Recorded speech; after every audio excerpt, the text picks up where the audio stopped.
शारदीय नवरात्रोत्सव 2024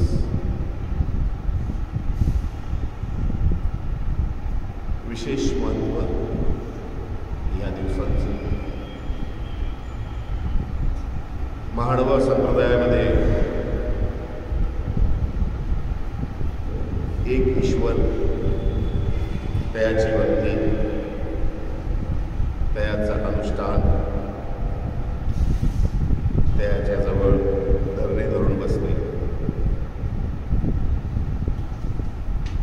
कर्मराठीत सुद्धा या 9 दिवसाचं विशेष असं महत्त्व आहे.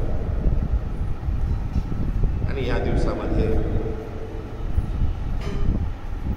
अन्य संप्रदायामध्ये सुद्धा देवता भक्ती, देवीची भक्ती ही आराधल्या जाते.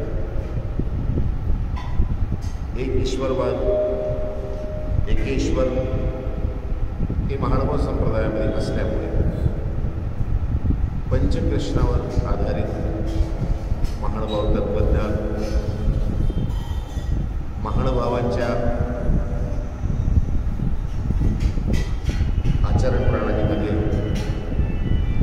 या 9 दिवसामध्ये सुद्धा एक विशेष महत्त्व आहे की 9 दिवसामध्ये विशेष देवाचं स्मरण, कीर्तन, प्रवचन, निरूपण, निधिध्यासन हे केलं जातं.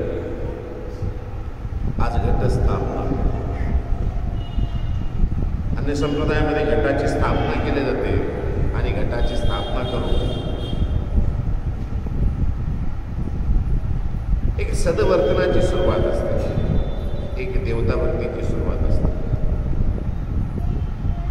महाडवा संप्रदायात सुद्धा आपण आज देवावर विडा ठेवून एक निश्चिततेने देवाचं स्मरण, देवाचं चिंतन, मनन हे आपण करत असतो. जैन संप्रदायामध्ये सुद्धा आत्ताच मागे 15 दिवसापूर्वी पर्युषण पर्व म्हणून असतं. ते सुद्धा 10 दिवस असत्य न बोलणे, सदव्यवहार करणे, जपजाप्य करणे, अनशन अर्थात उपवास करणे आणि जास्तीत जास्त आपल्या आयुष्याचा काळ ईश्वर चिंतनामध्ये व्यतीत करणे.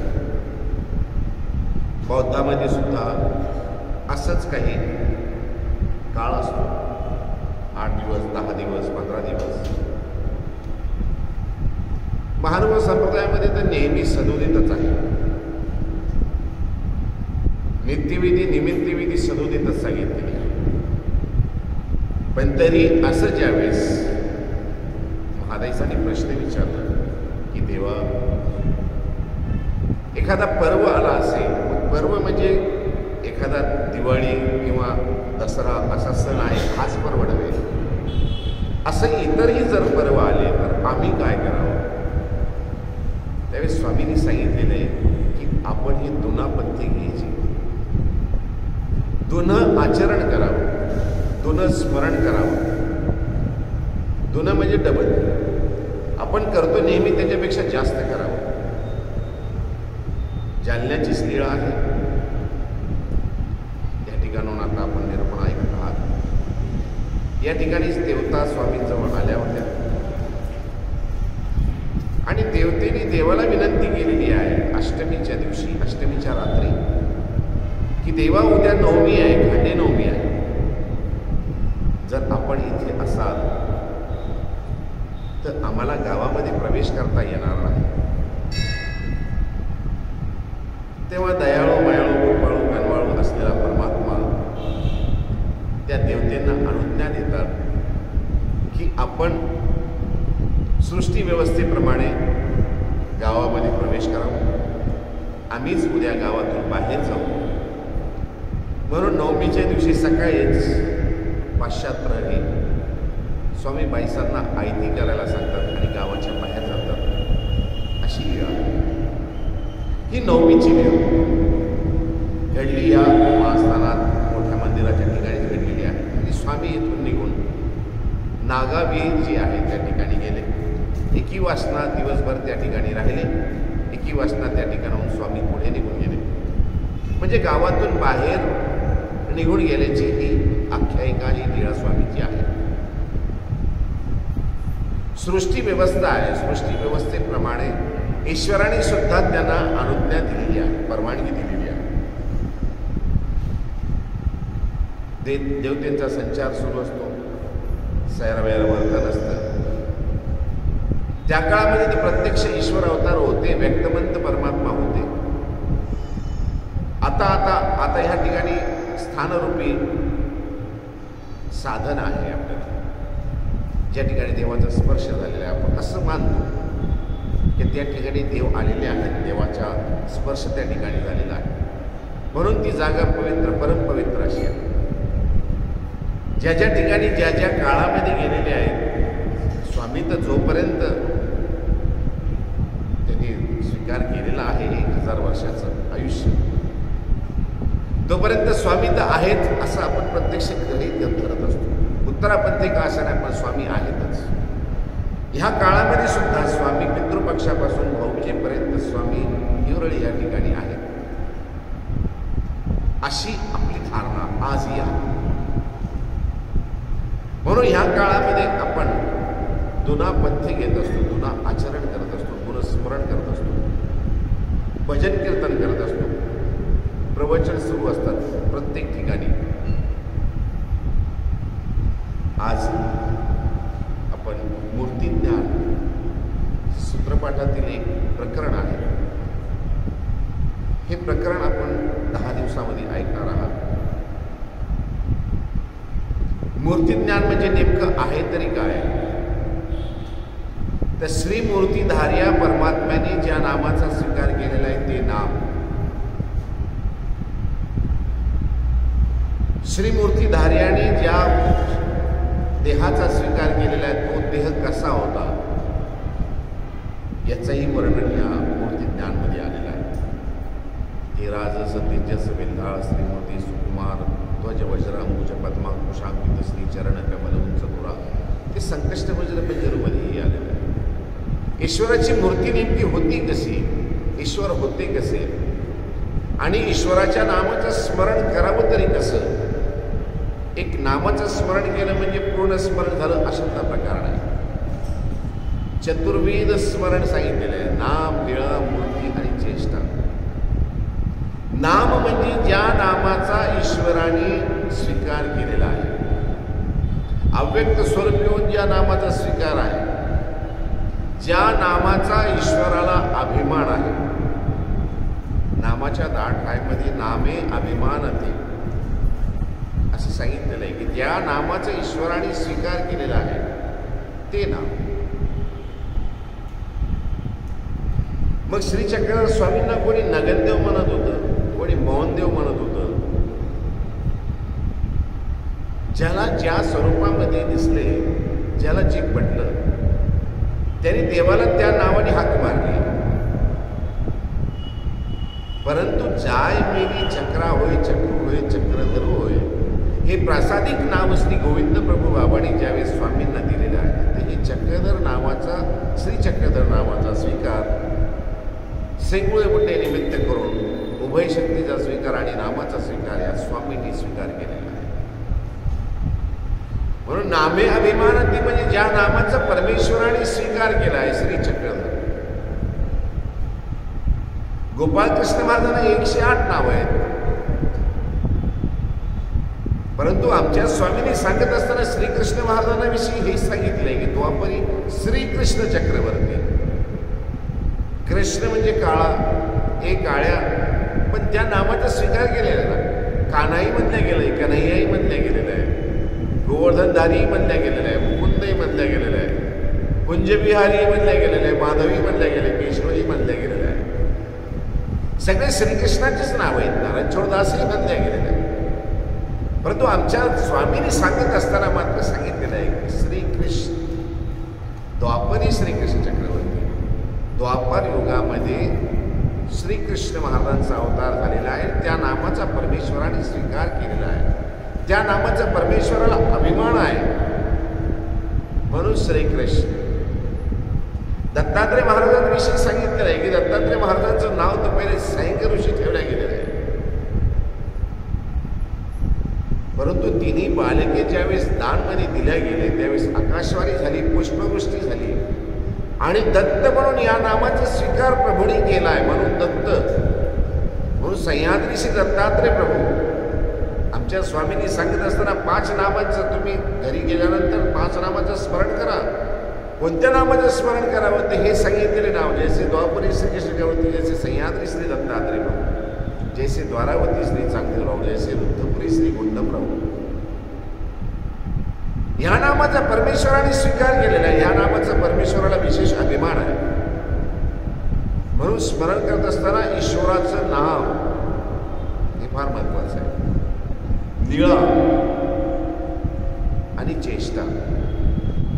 ईश्वराची लीळा आहे. आपण नेहमी म्हणत असतो असं घडल्यानंतर फक्त ईश्वराची ही लीळा आहे. ऊपर वाला फासा फेके, नीचे पडते दाव. ईश्वर वरचा फासा फेकणारा परमात्मा आहे. तो फासे टाकत असतो आणि खाली खेळ चालत असतो. आपल्या हातात काय असतं? आपण जे विचार करत असतो ते होत नसतं. जे होत असतं त्याचा कधी विचार केलेला नसतो. म्हणून एका कवीनं आपल्या सुंदर कवितेत म्हणलेलं आहे, ऊपर वाला फासा फेके, नीचे पड़ते दाव, कभी धूप तो कभी छाव. ही लीळा आहे, ईश्वराची लीळा आहे. चेतनेशी सहे तुका, चेतन असलेल्या जीवाविषयी ईश्वराने काहीतरी हेतू धरून केलेली त्याला म्हणतात लीळा. ईश्वराची चेष्टा आहे. जडेशी निरेतुका, जड ज्या ठिकाणी आहे त्या ठिकाणी निरेतुक भावे नाही. निरेतुक त्या ठिकाणी कोणताही भाव नाही आहे. शयनासन रचल्या गेलं, पद्मासन रचलं गेलं, त्या ठिकाणी बसले ईश्वर. या ठिकाणी बसावं असं आहे, असं ठरलेलं आहे. आखणी झालेली असते. अव्यक्तमंत परमात्म्याने ही आखणी केलेली आहे. परमात्मा कुठेही बसणार नाही, कुठेही चालणार नाही, कुठेही उठणार नाही.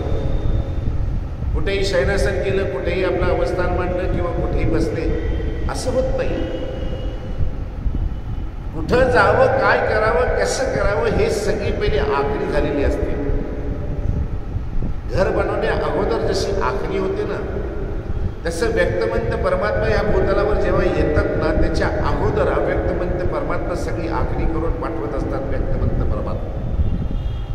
परमात्मा घर बनत असताना आपण आर्किटेक्चरकडून बनवून घेत असतो घर. किंवा आमचा हा 6 प्लॉट आहे, या ठिकाणी आम्हाला घर बांधायचं आहे. तो विचारतो किती मजली बांधायचं आहे, 2 मजली बांधायचं आहे, 3 मजली बांधायचं आहे, तुमचं बजेट किती आहे.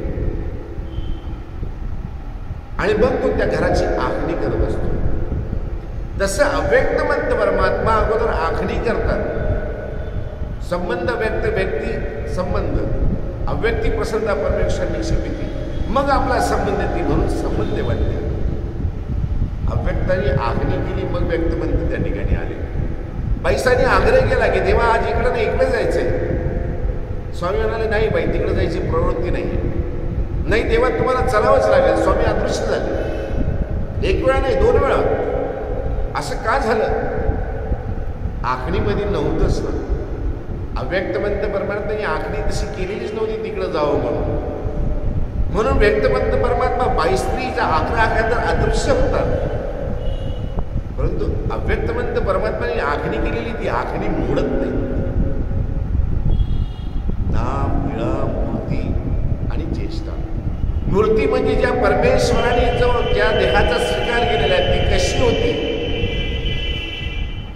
याच्या एका अवयवाचा उल्लेख एकेका लीळाद्वारे या ठिकाणी या प्रकरणामध्ये मूर्तिज्ञानमध्ये सांगितलेलं आहे.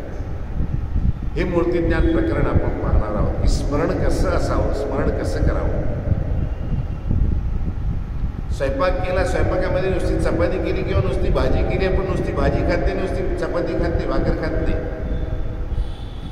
जेवण करायचं असेल किंवा जीव घालायचा असेल तर सगळे पदार्थ ताटामध्ये असतात. भातही असतं, चपाती असते, सुकी भाजी असते, वरणी असतं, ओली भाजी असते, तोंडी लावायला लोणचंही असतं. सगळं सजवलेलं ताट असेल ना तर जेवणाराही तृप्तीपर्यंत जेवत असतो. त्याप्रमाणे ईश्वराची नामाचं स्मरण करायचं ना तर संपूर्ण सजवलेलं ताट जर असेल, आपण 56 भोग देवाला सांगत असतो, 56 भोग देवाला अर्पण करत असतो. 56 भोग अर्पण करायचं कारण काय असतं? वेगवेगळ्या रंगाने, वेगवेगळ्या पदार्थांनी, वेगवेगळ्या श्रद्धेने, वेगवेगळ्या भावाने त्या ठिकाणी ते पदार्थ बनवलेले असतात, ईश्वरा अर्पण केलेले असतात. ईश्वर एक स्थिती, एक कणी त्यातून स्वीकार करत नाही, घेत नाही. त्यातलं काही पदार्थ कमी होत नाही. फक्त त्यातली जी श्रद्धा असते, जो भाव असतो, जो विश्वास असतो त्याचा स्वीकार केला जातो. सूक्ष्म भाव जो आहे तो स्वीकार केला जातो. तसं आपण स्मरण करत असताना, चतुर्विध ज्यावेळेस स्मरण करत असतो ना त्यावेळेस पूर्ण तल्लीनतेने, त्याच्यामध्ये पूर्ण भावाने, पूर्ण श्रद्धेने ज्यावेळेस आपण स्मरण करतो तल्लीन होऊन जातो. आपली सूध हरून जाते त्याच्यामध्ये. ज्यावेळेस ईश्वराच्या तुम्ही लीळा आठवताल, ज्यावेळेस तुम्ही ईश्वराच्या चेष्टा आठवताल, ज्यावेळेस तुम्ही ईश्वराची मूर्त आठवताल ना, संपूर्ण सृष्टीचा विसर आपल्याला पडून जातो. संपूर्ण सभोवतालचा परिसर आपण विसरून जात असतो. फक्त एकच मूर्ती, एक शेवडा, एक परमेश्वर आपल्या डोळ्यापुढे दिसत असतो. आणि असे तल्लीन होऊन देवाचं केलेलं स्मरण हे ईश्वराला मान्य आहे. म्हणून चतुर्विध स्मरण सांगितलेलं आहे. चारीद्वारे, चारी प्रकाराने, त्याच्यामध्ये नामही असावं, त्यामध्ये मूर्तीही असावी, त्यामध्ये लीळाही असावी, त्यामध्ये चेष्टाही असावी. असं चतुर्विध स्मरण ईश्वराला विशेष प्रेम आहे, विशेष आवड आहे त्याची. तुम्ही नाव घेतलं म्हणजे नुसतं नाव घेतलं आणि वाया गेलं अशातला प्रकार आहे. परंतु नुसती जर चपाती खाल्ली तर आपल्याला बरी वाटते का? नुसतंच वरण पिलो आपण किंवा नुसती भाजी खाल्ली तर आपल्याला बरं वाटते का? पोट भरल, परंतु जी मजा यायला पाहिजे ती मजा येणार नाही. जो आनंद वाटायला पाहिजे तो आनंद आपल्याला येणार नाही. म्हणून चतुर्विध स्मरण सांगितलेलं आहे. मग चतुर्विध स्मरण कसं असावं? म्हणून मूर्तिज्ञान प्रकरणामध्ये सांगतात की अव्यक्ता श्रीमूर्ती धार्या ईश्वरीचे ज्ञान ते कैसे. आमच्या या ब्रह्मविद्या शास्त्रामध्ये व्यक्त आणि अव्यक्त 2 प्रकार सांगितलेले आहेत. व्यक्त म्हणजे कर चरणवंत ब्रह्म. कर आहे म्हणजे हात आहे, चरण म्हणजे पाय आहे, वंत म्हणजे इतर जे आहेत जसे मनुष्याला सगळे असतात, हस्तपादाधिक युक्त, संपूर्ण शरीराने युक्त असलेला परमात्मा तो व्यक्त आहे. अव्यक्त जो दिसत नाही तो, परंतु आहे प्रत्येक ठिकाणी. आपण म्हणतो कणकण आहे भगवान, प्रत्येक ठिकाणी परमात्मा आहे, देव आहेच. मग आपल्याला दिसत का नाही? दिसत नाहीये, परंतु प्रत्येक ठिकाणी त्याचा साक्षात्कार मात्र होत असतो की ईश्वर आहेत. अव्यक्त श्रीमूर्ती धार्या ईश्वरीचे ज्ञान ते कैसे. अव्यक्त आहे जो व्यक्त नाही, जो दिसतच नाही, त्या अव्यक्तमंत परमेश्वराच्या श्रीमूर्तीचं ज्ञान ते कैसे आपल्याला कसं होईल? हे ज्ञान होण्यासाठी ईश्वराला, अव्यक्ताला व्यक्त व्हावं लागतं. व्यक्त म्हणजे आपल्या चर्मचक्षुरी दिसला पाहिजे तो, आणि तो दिसतो, येतो ना, प्रत्यक्ष येतो. जसे गोपाळकृष्ण महाराज आले, ते दाखवतात ना, आपल्याला दाखवतात, परंतु त्यांना ओळखता आलं पाहिजे. आपण ओळखत नाही. आपले चर्मचक्षु आहेत, ज्यावेळेस ज्ञानचक्षु आपले उघडतात ना, त्यावेळेस आपल्याला ते दिसतात. असेही दिसतात, पण आपण त्याला ईश्वरीला ओळखू शकत नाही. युगानुरूप परमेश्वर कळते, पण किंचित विलक्षण. युगाप्रमाणेच परमात्मा आपल्या त्या लीळा चेष्टा करत असतात, परंतु किंचित विलक्षणता काहीतरी वेगळी असते. काहीतरी वेगळंच असतं, थोडंसं वेगळंच असतं. कसं असणार? मग त्या जसे वाघाने डरकाळी फोडल्यानंतर त्याच्यापेक्षा जोरात ईश्वरीने डरकाळी फोडली आणि तो वाघ कायमचा निघून गेला. वडनेर भुजंगाला सर्प छातीवर पडलेले आहेत आणि स्वामी दोन्ही हाताने त्याला दोन्ही ठिकाणी बाजूला टाकून देतात. सगळे गाव भयभीत आहे आणि ईश्वराला तो सांगायचा विसरलेला आहे. तिथला पुजारी सांगायचा विसरलेला आहे. भांडत भांडत सर्प छातीवर पडत आहेत. स्वामी दोन्ही बाजूला दोन्ही टाकून देत आहेत सर्पांना, आणि किती जन्मोजन्मीचं वैर ती विसरून जात आहेत. ही विलक्षणता आहे. जंगलामधून जाणारे स्वामी, महिषारोष करणारे स्वामी, तो महिष कोणाला रस्त्याने जाऊ देत नाही. रक्तांबर त्याचे डोळे आहे, कोणाला येऊ देत नाही रस्त्याने, आणि स्वामी त्या रस्त्याने जातात आणि त्या महिषाच्या शिंगाला धरतात, त्याच्या डोळ्यामध्ये डोळे टाकतात, त्याला पाहतात आणि कायमचा त्याचा तो रोष त्या महिषाचा काढून टाकतात. ही विलक्षणता आहे परमेश्वराची. काटोलला उधळीनाथ ज्यावेळेस स्वामींना आपली विद्या देण्याचा प्रयत्न करतायत, विद्या तिथपर्यंत जाते आणि परत फिरते.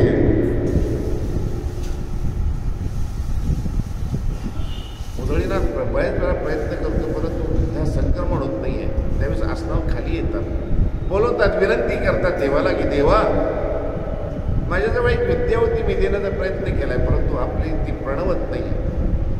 कसं प्रणवणार? ईश्वर आहे ते, ईश्वराने घेतल्याशिवाय होऊ शकत नाही. विनंती करतात, ते आसनावर बसवतात, देवाला विनंती करतात, माझ्याजवळ एक विद्या आहे, वयस्तंभिनी नाव आहे त्याचं, आपण स्वीकार करायला. ईश्वर स्वीकार करतात. ही विलक्षणता ईश्वराची. बाईसांना प्रेमदान देण्यासाठी 3 दिवस जातात. राजा आला तर त्याला दर्शन देत नाही. विलक्षणता. विलक्षणता म्हणण्यापेक्षा इथं कांब्या कठल्या होणीवरती एथराची संपादित हे होऊ द्यायचं नाही. व्यवस्थाही मोडू द्यायची नाही. व्यवस्थाही चालली पाहिजे. आणि ईश्वर आपण जे आहेत ते ईश्वरत्व ही आपलं दाखवायचं आहे. बाईसांना 3 दिवस जाऊन त्या ठिकाणी बाईचा पाय पुसण्यावर बसवते, दूध करण्यामध्ये पाणी भात खाऊ घालते, तरी त्या ठिकाणी स्वामी जातात. विलक्षणता. 2 शिष्यांचं चाललेलं भांडण, स्वामी त्या ठिकाणी शिष्टाई करायला बसतात. राग आल्यानंतर एक कुटुंब त्याला थोबाडीत त्याच्या झापड मारतात, त्याचा डोळा बाहेर येतो. बाहेर आलेला डोळा पुन्हा स्वामी त्याला पुन्हा लावतात, पुन्हा चिटकून जातो, पुन्हा त्याला दिसायला लागतं, भांडण मिटून जातो. हे विलक्षणता. हे ईश्वरीची लीळा आहे. ही ईश्वरीचीच लीळा आहे. अव्यक्त श्रीमूर्ती धार्या ईश्वरीचे ज्ञान ते कैसे. अव्यक्त आहे जो व्यक्त नाही, त्या मूर्तीचं ज्ञान आपल्याला कसं होईल? त्या मूर्तीचं ज्ञान होण्यासाठी परमेश्वराला व्यक्त व्हावं लागतं. जसं पूर्वी प्रकरणामध्ये सांगितलं, तर परमेश्वर निर्वैव निराकार असेल, तो परमात्मा निर्वैव, अवयवरहित, निराकार, आकाररहित आहे. मग तसा जर असेल, परिकृपा असेल, परिकृपा गुण असतो, तो सावयव साकार, अवयवाशी युक्त होतो, आकाराशी युक्त होतो. मग युगानुरूप परमेश्वर, जसं युग असेल, जशी व्यवस्था असेल त्याप्रमाणे परमात्मा येतो. द्वापरीच्या युगामध्ये ज्यावेळेस राजे महाराजांचं राज्य आहे, त्या काळामध्ये पांडवांच्या पाठीशी उभं राहायचं म्हणल्यानंतर त्या ठिकाणी यतिमुनीचा वेश घेऊन जमणारच नव्हतं. त्या ठिकाणी ईश्वरीला राजाचंच रूप घ्यावं लागणार होतं, राजा बनावंच लागणार होतं. आपणही राज्य केलं आणि भक्ता करवी करवी. भक्तालाही राजा बनवलं आणि आपणही राजे झाले, ही त्या काळची व्यवस्था आहे. आणि ह्या कलियुगामध्ये मात्र चक्रधर स्वामी राजे असताना सुद्धा, पर्वत नगरीचे राजे असताना सुद्धा हरिपाळा देव संपूर्ण सर्वसंग परित्याग करतात आणि यती मुलीचा वेश हरण करतात. तळागाळापर्यंत पोहोचतात. तळागाळापर्यंत जाऊन आपलं ज्ञान, आपलं अस्तित्व त्या ठिकाणी प्रगट करतात, दाखवतात. सामान्य भाषेतून समजेल ईश्वर असं सांगतात. महाभारताच्या काळामध्ये ज्यावेळेस 11 अक्षयणी सेना आणि 7 अक्षयणी सेना, 18 अक्षयणी सेना समोर आहे आणि विश्वरूप दाखवले गेलेलं आहे. समोर दिसतच होतं ना सगळं, पण तरी अर्जुन ओळखू शकला नाही. एका ठिकाणी स्वामी सांगतात, न तू माम शक्यसे द्रष्टू म्हणे नैव स्वचक्षुषा. अर्जुना, तुला मला पाहणं इतकं सहजासहजी शक्य नाहीये. न तू माम शक्यसे द्रष्टू, न तू माम, तू मला तुझ्या या चर्मचक्षुद्वारे मला पाहू शकत नाही. तुला जर मला पाहायचं असेल, मला ओळखायचं असेल, म्हणे स्वचक्षुषा दिव्यम ददामि ते चक्षु, मी तुला देतो, चक्षु देतो, तुला दिव्य दृष्टी देतो आणि त्या दिव्य दृष्टीद्वारे तू मला पाहू शकशील. ईश्वर कसं दिसेल असेल? ईश्वरीची कृपा झाल्याशिवाय ईश्वर दिसतच नाही.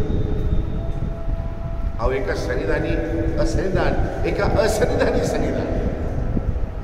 ईश्वरीच्या जवळ राहणारे काही जीव ईश्वरीच्या जवळ राहून सुद्धा काळगोटासारखे किंवा मार्तंडासारखे ईश्वराच्या जवळ असून ईश्वराच्या असन्निधानामध्ये आहे. आणि काही जीव मात्र ईश्वरीच्या सन्निधानामध्ये नसताना सुद्धा निधिध्यासन मात्र ईश्वरीच आहे. तर ती असन्निधानी सन्निधान. काही जीव सन्निधानामध्ये राहून असन्निधान असतात, काही जीव असन्निधानामध्ये असून सन्निधानी असतात. निधिध्यासन नेहमीच युद्ध संपल्यानंतर, महाभारताचं युद्ध ज्यावेळेस सुरू होताना, युद्ध संपल्यानंतर सगळे ज्यावेळेस शयनगृहामध्ये झोपायचे, आपल्या कुटीमध्ये किंवा छावणीमध्ये झोपायचे ना, त्यावेळेस गोपाळकृष्ण महाराज सगळे झोपल्यानंतर उठून अर्जुनाच्या त्या जे तंबू होतं त्या तंबूमध्ये जायचे. थकलेला भागलेला अर्जुन, विश्राम करत असलेला अर्जुन आणि स्वामी जाऊन त्याच्या त्या पायाजवळ बसायचे. एक दिवस मोठं आश्चर्य वाटलं धर्मराजाला की एवढे थकले भागल्यानंतर आम्ही सगळे विश्राम करत असतो आणि झोपलेले सगळे असताना श्रीकृष्ण महाराज एकटेच कोणाला न सांगता कुठं जात असतात. एक दिवस धर्मराज गोपाळकृष्ण महाराजावर पाळत ठेवतो आणि गोपाळकृष्ण महाराज नेहमीप्रमाणे रात्री उठतात आणि अर्जुनाच्या त्या शिबिरामध्ये किंवा अर्जुनाच्या त्या तंबूमध्ये जातात आणि पाहतात ते काय, अर्जुन गाढ झोपलेला आहे आणि श्रीकृष्ण महाराज त्याच्या जवळ जाऊन बसलेले आहेत. धर्मराजे सगळे पाहतात. बराच वेळ ते पाहिल्यानंतर अर्जुन काही बोलत नाही. श्रीकृष्ण महाराज मात्र त्या ठिकाणी बसलेले आहेत आणि एकटक अर्जुनाकडे पाहत आहेत. काही संभाषण होत नाही, काहीच बोलणं होत नाही. धर्मराज पाठीमागून जातात आणि श्रीकृष्ण महाराजांच्या पाठीमागे जाऊन उभे राहतात आणि विचारतात, देवा, सगळे थकले भागल्यानंतर विश्राम करतायत ना, आपण मात्र अर्जुनाच्या या कुटीमध्ये येऊन या ठिकाणी बसलेले आहात, असं का बरं देवा? सारी सृष्टी आपल्या चरणाशी, आपल्या पायाजवळ आहे, आपल्या शब्दाच्या पुढे कोणी जाऊ शकत नाही आणि आपण मात्र अर्जुनाजवळ येऊन बसलेले आहात. श्रीकृष्ण महाराज म्हणतात, याच्या प्रत्येक रोमारोमामध्ये श्रीकृष्ण आहे, याच्या प्रत्येक श्वासाबरोबर श्रीकृष्ण महाराज आहेत. तो श्रीकृष्णाचं जप करतोय, नामस्मरण करतोय. म्हणून प्रत्यक्ष ईश्वर सुद्धा अर्जुनाच्या जवळ जाऊन बसलेले आहे. सांगायचं तात्पर्य, न तू माम शक्यसे द्रष्टू म्हणे नैव स्वचक्षुषा. ईश्वरीला आपण सहज पाहू शकत नाही जोपर्यंत ईश्वर आपलं स्वरूप आपलं दाखवत नाही. आणि ईश्वर आपलं स्वरूप तेव्हाच दाखवतात जेव्हा आपण निश्चितपणे सर्वसंग परित्याग करून एक ईश्वराचे झालेलो असतो. त्यावेळेसच 5 पांडवही होते, पण 5 पांडवांपैकी सगळ्यात जास्त प्रेम श्रीकृष्ण महाराजांचं अर्जुनाविषयीच राहिलेलं आहे. धर्मराष्ट्र मोठे होते ना, त्या ठिकाणी धर्म होता ना, धर्माचेच ते पुत्र होते ना, परंतु नाही, प्रेम मात्र अर्जुनाशीच राहिलेलं आहे. कारण निधिध्यासन जे होतं, नेहमी स्मरण जे होतं श्रीकृष्ण महाराजांचं अर्जुनाच्या मुखामधून होतं. प्रत्येक रोमारोमामधून श्रीकृष्ण महाराजांच्या नावाचं स्मरण होत होतं अर्जुनाचं. म्हणूनच श्रीकृष्ण महाराज त्या ठिकाणी त्याच्या शिबिरामध्ये जायचे, त्या तंबूमध्ये जायचे आणि बसायचे. नामाचा विशेष अभिमान परमेश्वराला. कोणत्या नामाचं? जो व्यक्तमंत परमात्मा झालेला आहे त्या परमात्म्याने नामाचा स्वीकार केला आहे, त्या नामाचं. आता जो परमात्मा व्यक्तच झाला नाही, त्या अव्यक्त श्रीमूर्तीधार्या, अव्यक्त जो व्यक्त झाला नाही, श्रीमूर्ती, श्री म्हणजे मायापुर, श्री म्हणजे लक्ष्मी आला, धार्या म्हणजे धारण केलेलं, श्रीमूर्तीधार्या, ज्या मूर्तीचा परमेश्वराने स्वीकार केलेला आहे, ज्या देहाचा स्वीकार केलेला, तो अव्यक्त दिसतच नाहीये, त्याचं आपण चिंतन मनन स्मरण निधिध्यासन कसं करणार आहे? स्मरण करायचं असेल तर परमात्म्याला व्यक्त व्हावं लागेल, ते आमच्या दृष्टीने दिसावं लागेल, पाहावं लागेल आम्ही त्याला. चक्रधर स्वामींना, श्री चक्रधर स्वामींना सगळ्यांनी पाहिलं. ज्यांनी पाहिलं त्यांनी देवाचं नामाचं स्मरण केलं, परंतु आम्ही परमेश्वराला पाहिलेलं नाहीये. मग परमात्मा झाले नाही अशातला प्रकार नाही. परमात्मा झालेले आहेत, परंतु ज्यांनी पाहिलं ना, तो परमात्मा कसा आहे ते लिहून ठेवलेलं आहे.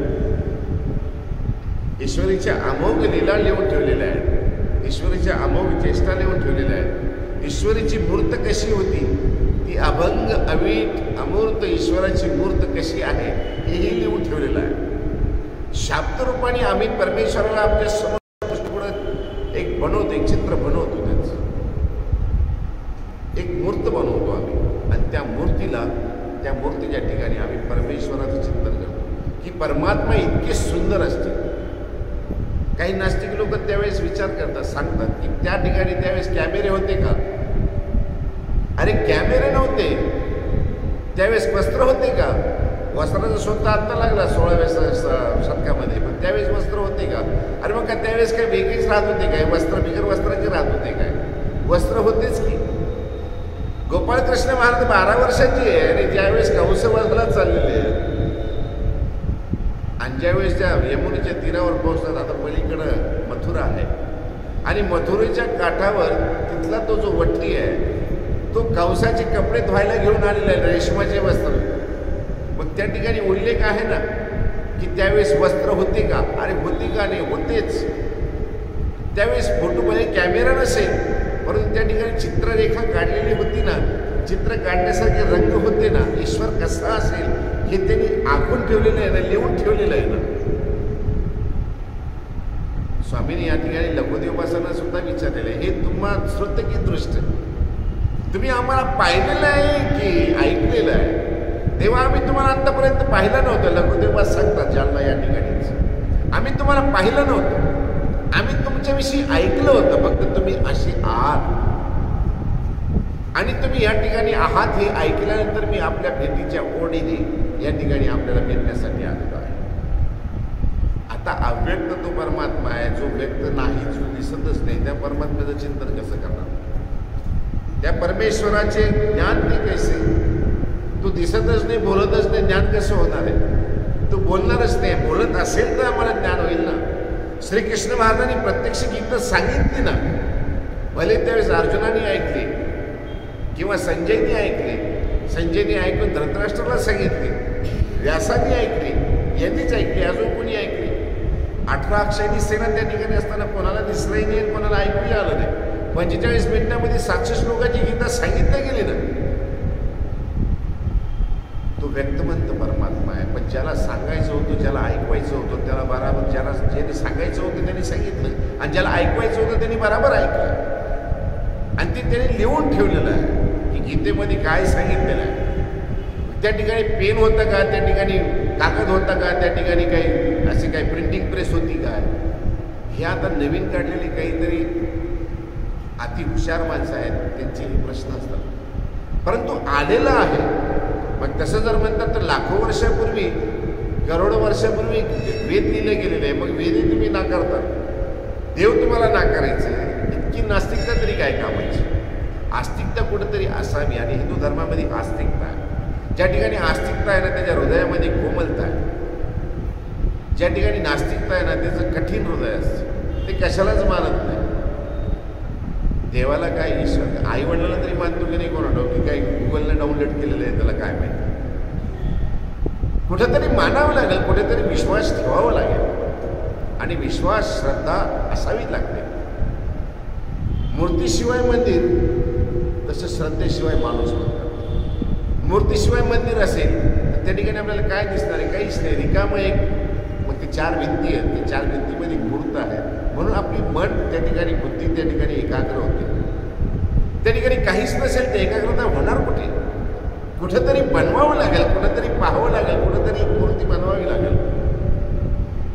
मग उत्तमातली उत्तम त्याला आकार देणे, उत्तमातलं उत्तम त्याला बनवणे, चांगल्यातलं चांगलं स्वरूपावरून स्वरूप ईश्वरीचं स्वरूप असेल अशी म्हणून ती मूर्त आखल्या गेली, बनवल्या गेली. तर श्रीमूर्तीधार्या परमेश्वराचे, अव्यक्त श्रीमूर्तीधार्या परमेश्वराचे ज्ञान ते कसे होईल? त्याच्यासाठी परमात्मा व्यक्त होत असतात आणि व्यक्त झालेले परमात्मा ज्ञान देत असतात. ते कैसे ना, ते ऐसे नव्हे जे निर्वेव निराकार असे, ते सावयव साकार होय श्रीमूर्तीधार्या. जो अव्यक्त आहे ना त्याचं ज्ञान तो होऊ शकत नाही. ती अव्यक्त मूर्ती आपण रेखाटणार कशी, आखणार कशी, डोळ्यापुढे आणणार कशी? त्यासाठी ना ते ऐसे नव्हे असं नाही. मग कसं आहे? जे निर्वेव निराकार असे ते सावेव साकार होय. निर्वेव निराकार, निरअवयव आणि निराकार, अवयवरहित, आकाररहित तो परमात्मा निर्वेव निराकार असे आहेच. तो सावेव साकार होय. अवयवाशी युक्त होतो, आकाराशी युक्त होतो. गीतेमध्ये सांगितलेलं आहे, परित्राणाय साधूना विनाशाय च दुष्कृता धर्म संस्थापनार्थाय संभवामी युगे युगे. मी कशासाठी येत असतो? परित्राणाय साधूना, साधूंचं रक्षण करण्यासाठी. विनाशाय च दुष्कृता, अधर्मियांचा नाश करण्यासाठी. धर्म संस्थापनार्थाय, पुन्हा धर्माची स्थापना करण्यासाठी. धर्म होता तो राहिला नाही, पुन्हा पुन्हा धर्माची स्थापना करणार. म्हणजे मागेही होता, आताही आहे आणि पुढेही राहणारच. पण लयांगत गेलेला, विकलांग झालेला धर्म, अधू झालेला धर्म पुन्हा सशक्त बनवून पुन्हा पायावर उभं करण्यासाठी परमात्मा ह्या सृष्टीवर भूतलावर येत असतात. गीता तर जगमान्य आहे, हे मानावंच लागेल. तो निर्वेव निराकार असे आहे, पर सावेव साकार होय. अवयवाशी युक्त होतो, आकाराशी युक्त होतो. श्री म्हणजे माया, ती मायेचा वेश स्वीकारे ती कापा. परमेश्वर आहेत ना, अव्यक्त व्यक्त होतात. मग कसे होतात? श्री म्हणजे माया, श्रीमूर्तीधार्या. श्रीमूर्तीधार्या म्हणजे परमेश्वराचं स्वरूप आहे तरी कसं? श्री म्हणजे माया. माया त्या ठिकाणी नटलेली आहे, माया त्या ठिकाणी नटते. मायेचा वेश, माया वेशधारी होती, मायेचा वेश धारण करतात. मायेचा वेश म्हणजे कारणाचा देह, कारणाचा असतो. नख चर्म रोमादी करून शुद्ध चैतन्याची ते. नख आणि चर्म रोम आदी करून शुद्ध चैतन्याची ते मायेचीच बनलेलं असतात. श्री म्हणजे माया, ती मायेचा वेश स्वीकारती. ज्यावेळेस परमेश्वराला सृष्टीमध्ये अवतरायची इच्छा होते, ज्या ठिकाणी केवळ स्वरूप आहे त्या केवळ स्वरूपामध्ये गौस्फुरण्य आहे. परमेश्वराला सृष्टीची निर्मिती करावी किंवा सृष्टीचा संवाद करावा ही इच्छा होत असते. सृष्टीमध्ये अवतरावं ही त्या ठिकाणी इच्छा होते.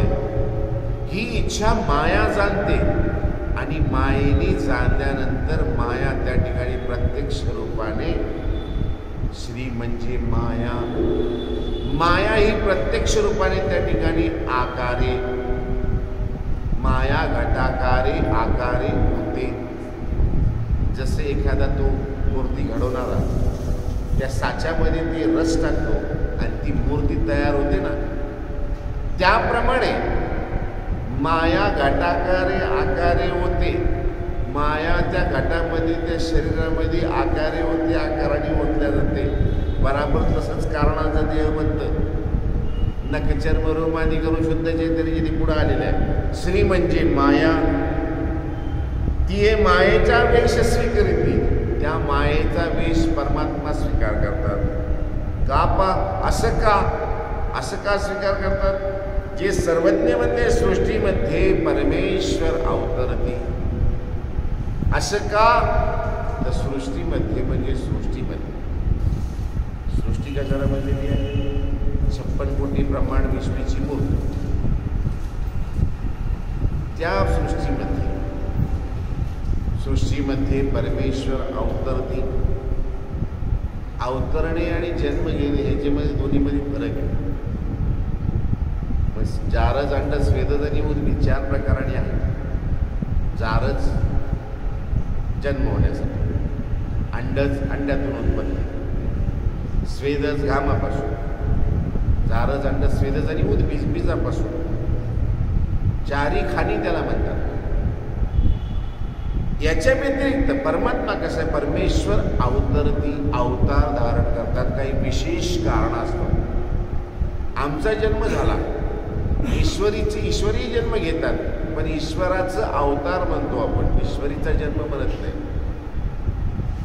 ईश्वर जन्मत नसतं, ईश्वर अवतार धारण करत असतं. काही विशेष कारणास्तव सृष्टीमध्ये येणे याला म्हणतात अवतरणे. आम्ही कशासाठी आलो आम्हाला माहीत नाही. आबादी वाढवण्यासाठी आलो, आमचा शेअर वाटा जे आहे ते पूर्ण करण्यासाठी आलो किंवा भोग भोगण्यासाठी आलो. हे आमचं जन्म झालेलं आहे. आम्हाला हे राडगडी नाही आम्हाला भोगणंच आहे. पण ईश्वराचं तसं नसतं. ईश्वर अवतरती. ईश्वराला जेव्हा पाहिजे तेव्हा ईश्वर येऊ शकतात. जेव्हा पाहिजे त्यांना त्यांचं कार्य संपलं की ते जाऊ शकतात. त्यांना बंधन नाही. आम्हाला बंधन आहे सगळ्या गोष्टीची. आम्हाला जन्माला यावं लागेल, गर्भामध्ये 9 महिने 9 दिवस राहावं लागेल, जन्म घ्यावा लागेल. आमचं जी आहे स्थियते, जायते, वृद्धियते, विपरीडवते, क्षीयते, ही आमच्या सगळ्या क्रिया होणार आणि ब्रियते हे सुद्धा होणार. हे ठरलेलं आहे. तुम्ही म्हणले की आता थांबवायचं, मित्रवणच राहावं, असं होणारच नाही. क्षणामागे क्षण चाललेला आहे, दिवसामागे दिवस चाललेला आहे, वर्षामागे वर्ष चाललेलं आहे. जितके दिवस आहे, जितके वर्ष आहे, जितका काळ आहे आमच्या तिथपर्यंत आम्ही या ठिकाणी राहतो. आम्हाला वाटलं तेव्हा आलो आम्ही. जेव्हा वाटलं 7व्या महिन्यात आम्ही आलो नाही, 11व्या महिन्यात आम्ही आलो नाही. 9 महिने 9 दिवसाच्या वर गेल्यानंतर डॉक्टरसुद्धा घाबरून जातात. हे म्हणतात ज्याला बाहेर काढा नाही तर ही माय म्हणून जाईल. आमच्या हातात काहीच नाही. ईश्वराचं तसं नाही. ईश्वर कधी येऊ शकतात, फक्त ईश्वराच्या मनामध्ये आलं पाहिजे. दवडण्याचा अर्थ काय आहे? परमेश्वर गरमी स्वीकारते, पतिताते उठविती का जीवाते दवडी. दवडणे म्हणजे 9 महिने 9 दिवस गर्भामध्ये न राहता प्रसूतीच्या काळामध्ये त्या जीवाला कोण प्रत्यक्ष परमात्मा येतात. याला म्हणतात अवतार. हे अवतरती. सृष्टीमध्ये म्हणजे सृष्टीमध्ये परमात्मा अवतरती. ईश्वराच्या इच्छेने परमात्मा केव्हाही येऊ शकतात आणि केव्हाही जाऊ शकतात. ही परमेश्वराची विशेष इच्छा आहे. केव्हा यायचं आणि केव्हा जायचं. नाही तर तो परमात्मा कुठे गेला आम्ही आजपर्यंत 800 वर्ष झाली आम्ही शोधू शकलो नाही. कुठेही परमात्मा उत्तर दिशेला गेलेले आहे, आम्ही आजपर्यंत शोधू शकलो नाही. ईश्वरीचं अवतरण आहे. गोपाळकृष्ण महाराज सृष्टीमध्ये आले आणि एक बाण जर नावाचा तो पारधी काय मारतो, बाण भिल्ल काय मारतो. गोपाळकृष्ण महाराजांचे पोट काय हरणीच्या तोंडासारखे दिसावे. अहो पोट कुठं हरणीच्या तोंडासारखं दिसतं का? आणि बोटाला बाण लागल्यानंतर कर्पूर कज्जलिकावर श्रीकृष्ण चक्रवर्ती परित्याग केला. कापूर जाळावं त्याप्रमाणे कापूर जाळल्यानंतर त्याचं काही शिल्लक राहत नाही. कुठे गेला काही माहीत पडत नाही. काही सापडलं नाही देवाचं, काही सापडलं नाही.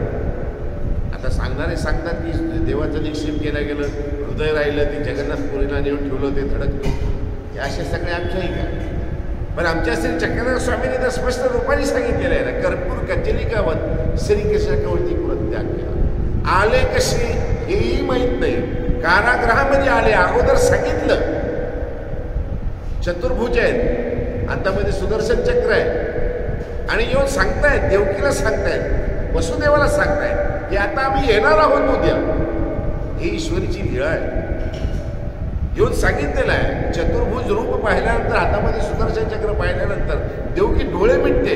ते दिव्य दीप्तायमान मूर्ती पाहिल्यानंतर देवा हे अशा रूपाने कसं येणार.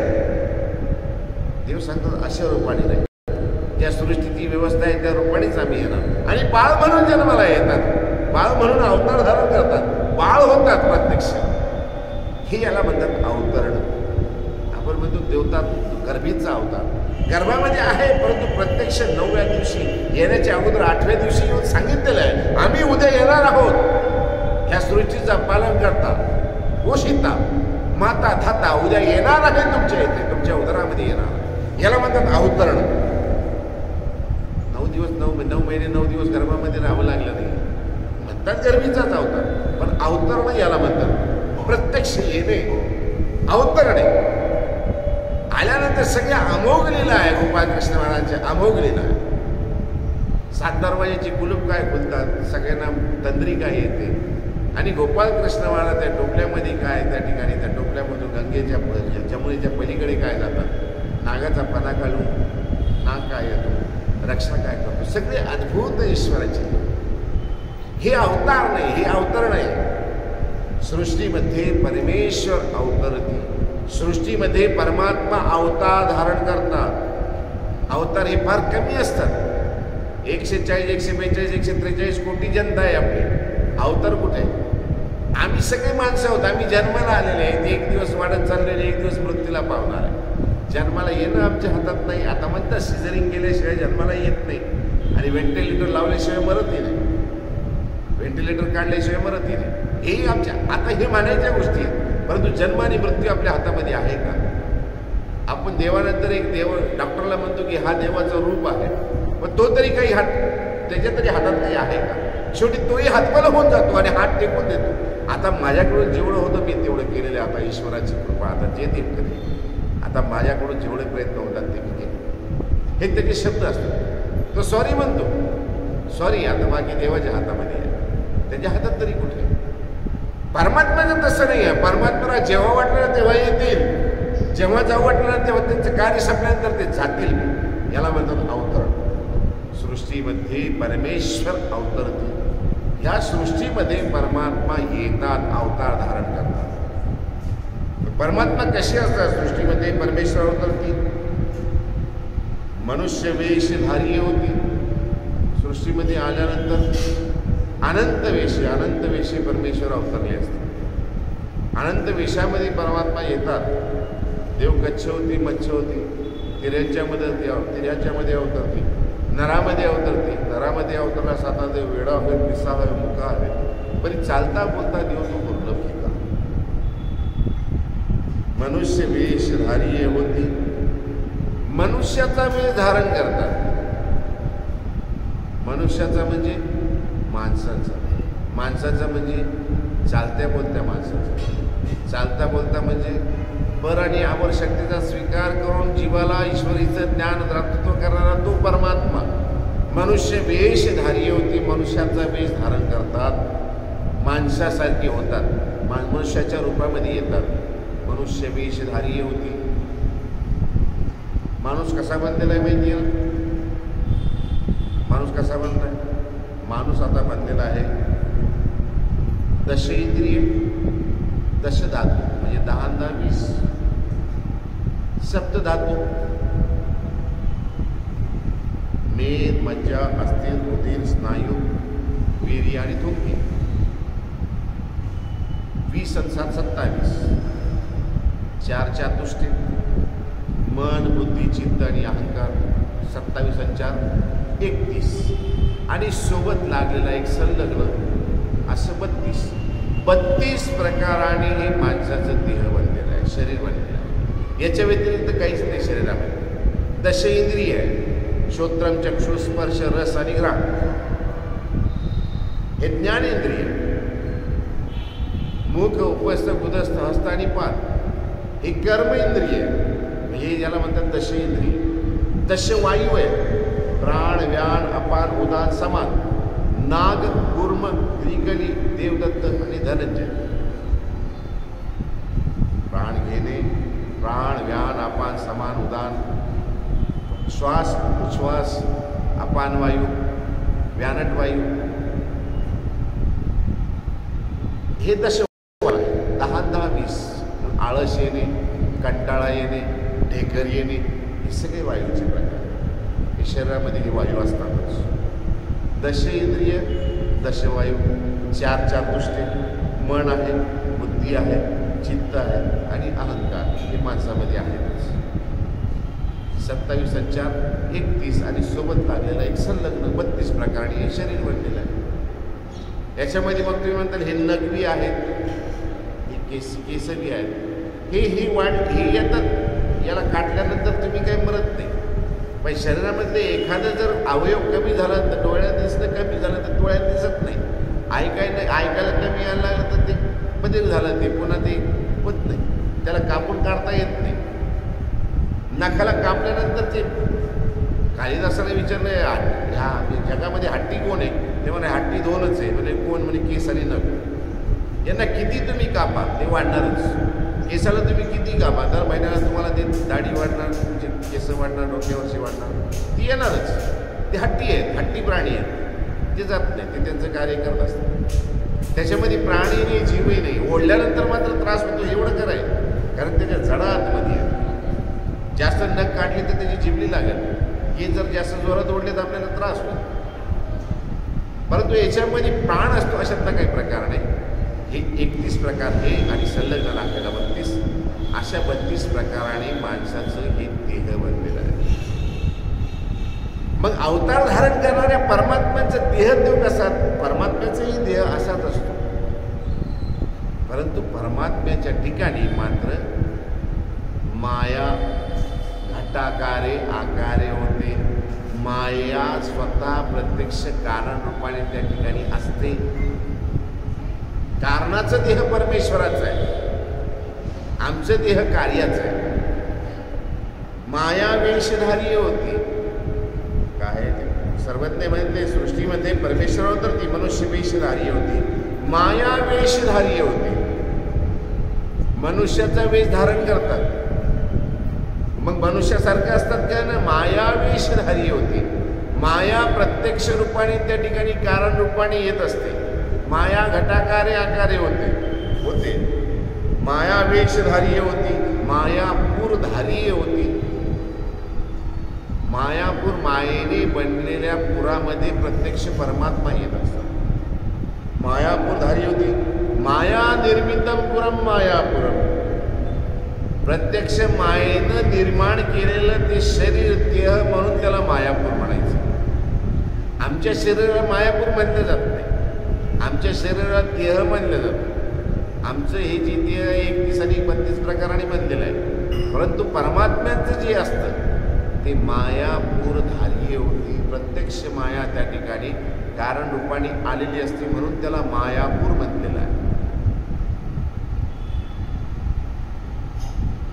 विश्रांत चैतन्य जे तसे ते हनन घडलेल्या विश्व हनन होय. त्या हनना परते हनन नाही आणि त्या भजना परते भजन नाही. विश्रांत चैतन्य ज्या ठिकाणी आहे, अनंत सृष्टीमध्ये अनंत जीवाचं विसावं स्थान जे आहे म्हणजे परमेश्वराचं हृदय. विश्रांत चैतन्य जे तसे ते हनन घडल्या, त्या हननापुरते हनन नाही. त्या ठिकाणी जर वाईट घडलं तर त्याच्यासारखं दुसरं वाईट कोणतंच नाही आहे. त्या ठिकाणी भजन जर घडलं तर त्या भजनासारखं दुसरं भजनही नाही. त्या ठिकाणी हनन घडलं तर नित्य नरकच आहे. अनंतकाळ अनंत सृष्टीपर्यंत त्या दुःखाला सीमाच नाही आहे. आणि त्या ठिकाणी जर भजन घडलं तर या भजनाबरोबर ते भजन नाही.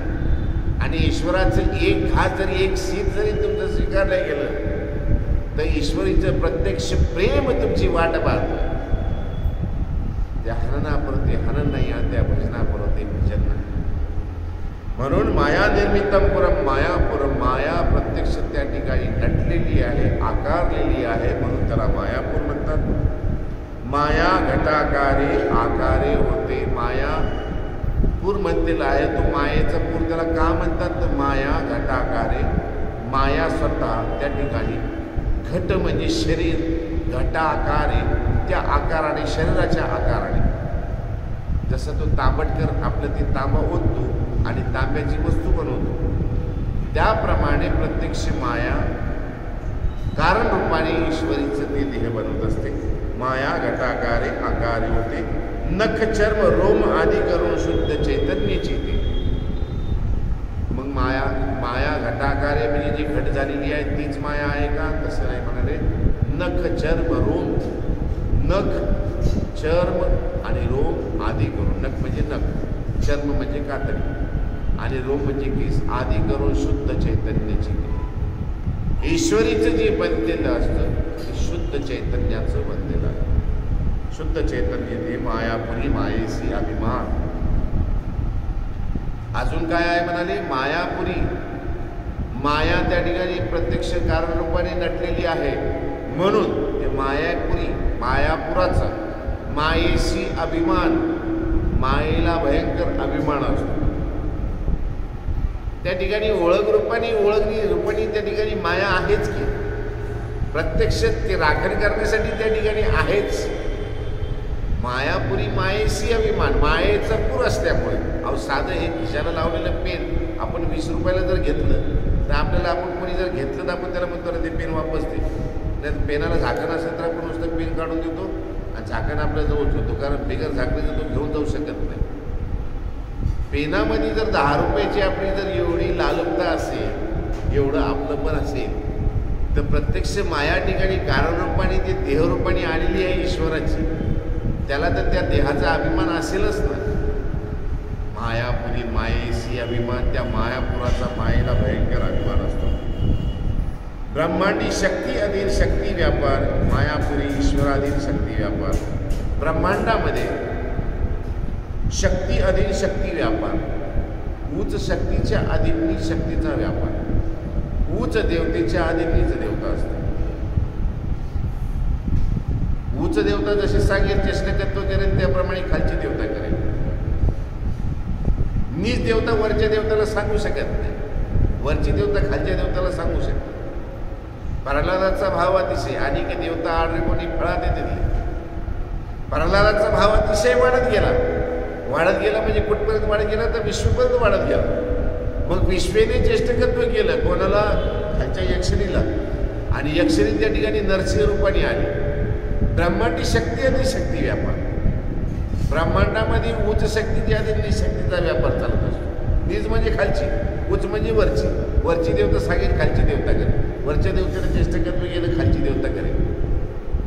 मात्र ईश्वराच्या ठिकाणी तसं नाही. ब्रह्मांडी ईश्वराधीन शक्ती व्यापार, मायापुरी ईश्वराधीन शक्तीचा व्यापार. मात्र मायापुरी म्हणजे मायापुराच्या ठिकाणी ईश्वराधीन शक्तीचा व्यापार. ईश्वर ज्याप्रमाणे सांगते त्याप्रमाणे शक्तीचा व्यापार हे होत असतो. मायापासून शेवटची खालची यक्षिणी देवतेपर्यंत सगळं ते ईश्वराच्या इच्छेप्रमाणे चालतं. मायापुरी इतर शक्ती तुल्य माया. ईश्वराधीन शक्ती व्यापार. ईश्वराच्या अधीन किती आहे तर मायापुरी इतर शक्ती तुल्य माया. मायापुरी म्हणजे मायेच्या पुराच्या ठिकाणी, इतर शक्ती तुल्य माया. इतर ठिकाणी जेवढे माया नटलेली आहे, सामर्थ्यवान आहे, तेवढीच त्या ठिकाणी ओळखणी रूपाने ईश्वराच्या ठिकाणी असते.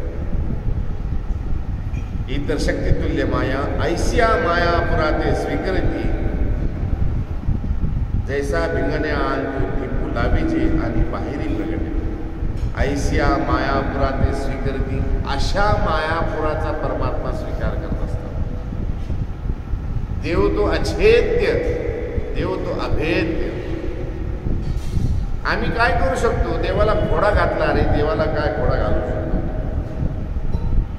चोर सांगाती सोडवणारा देवाला ते चोर म्हणून धरल्या गेलं. खरंच देव धरल्या जाणार आहे? खरंच देवाला घोडा घालू शकतो आपण? कधीच. गोपाळकृष्ण महाराजांची अजरामर अशी एक लीळा आहे, ज्या ठिकाणी दामोदरी नाव ईश्वराला पडलेलं आहे. गोपाळकृष्ण महाराज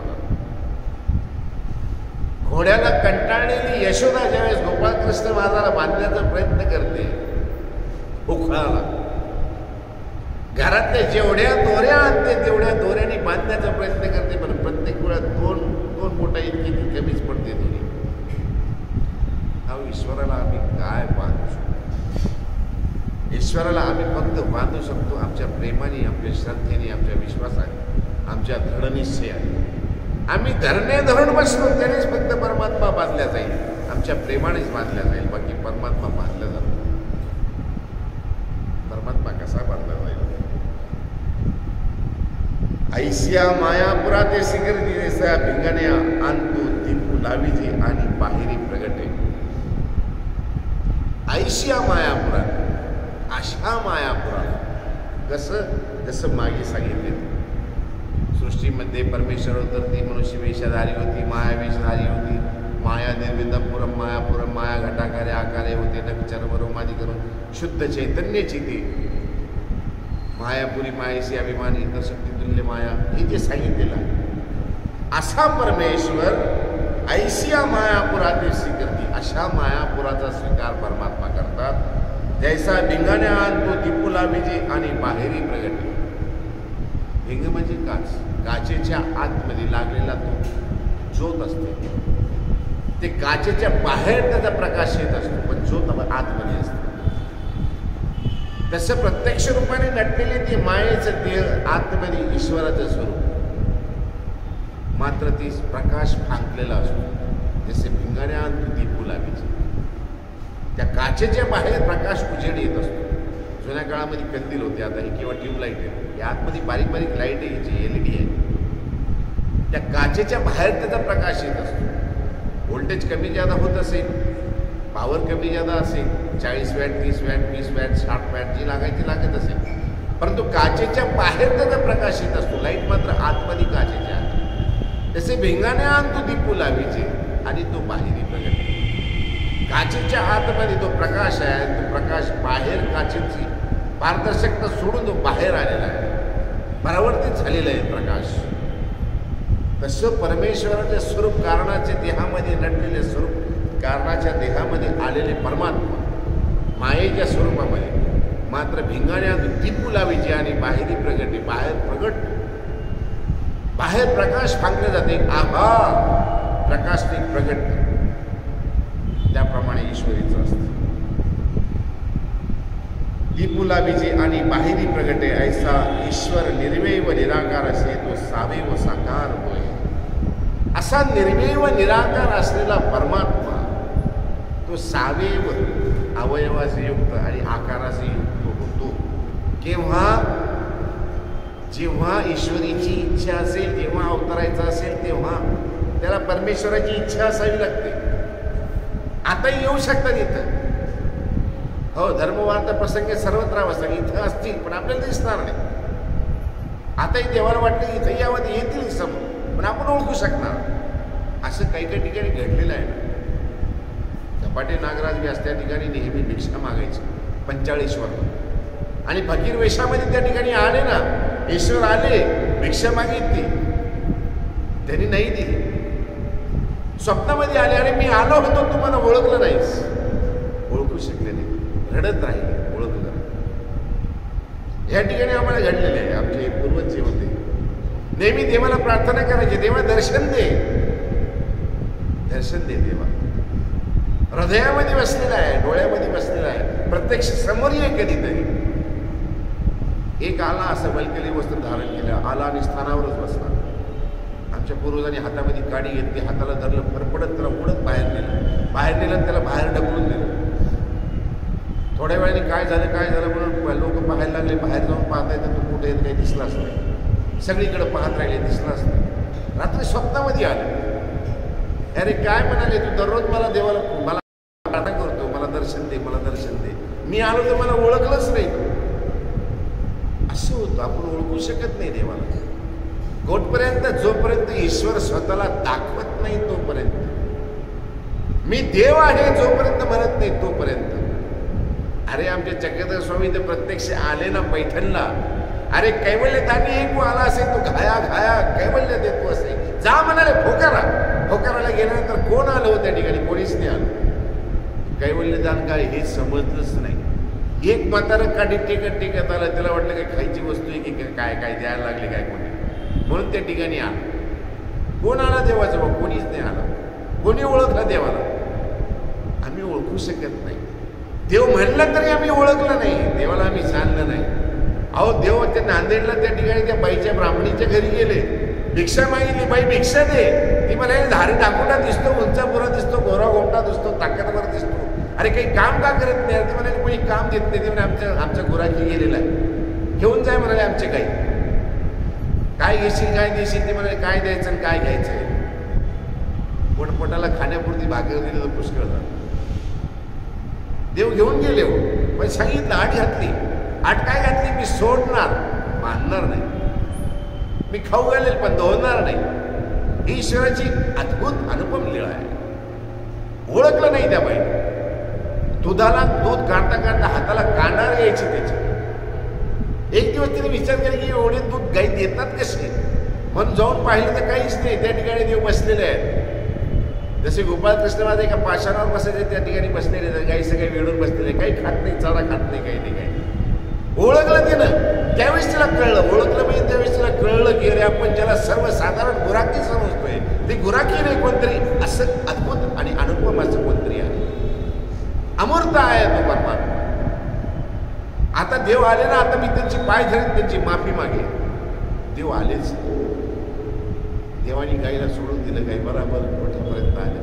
ती बाई वाट पाहत राहिली. कुठं ओळखलो आम्ही देवाला? प्रत्यक्ष देव घरावर आल्यानंतर सुद्धा आम्ही ओळखलं नाही ना. बोनेबाई सोबत राहिले. अरे मोहन बाबा म्हणत राहिले, पण मोहन बाबाला ओळखलं कुठं? नाही ओळखू शकत. देव प्रत्यक्ष समोर असताना सुद्धा ओळखू शकत नाही. अशी ईश्वराची अद्भुत आणि अनुपम लीळा आहे. जय जय स्वामी चक्रधरा सदा असावा तुझवळे. जय जय स्वामी चक्रधरा सदा असावा तुझवळे. जय जय स्वामी चक्रधरा सदा असावा तुझवळे. तुझ्या कृपेचा जिव्हाळा, तुझ्या कृपेचा जिव्हाळा, हीच मागणी वेळोवेळी. जय जय स्वामी चक्रधरा सदा असावा तुझवळे. जय जय स्वामी चक्रधरा सदा असावा तुझवळे. तुझ्या कृपेचा जिव्हाळा, तुझ्या कृपेचा जिव्हाळा, हीच मागणी वेळोवेळी. जय जय स्वामी चक्रधरा सदा असावा तुझवळे. जय जय स्वामी चक्रधरा सदा असावा तुझवळे. सदा असावा तुझवळे. सदा असावा तुझवळे. सर्वज्ञ श्री चक्रधर स्वामी की जय. आज थोडासा उशीर झाल्यामुळे गिरगिरी व्यक्त करतो. उद्यापासून बराबर 3 वाजता ऑनलाईन ऐकणार आणि 3 वाजता बराबर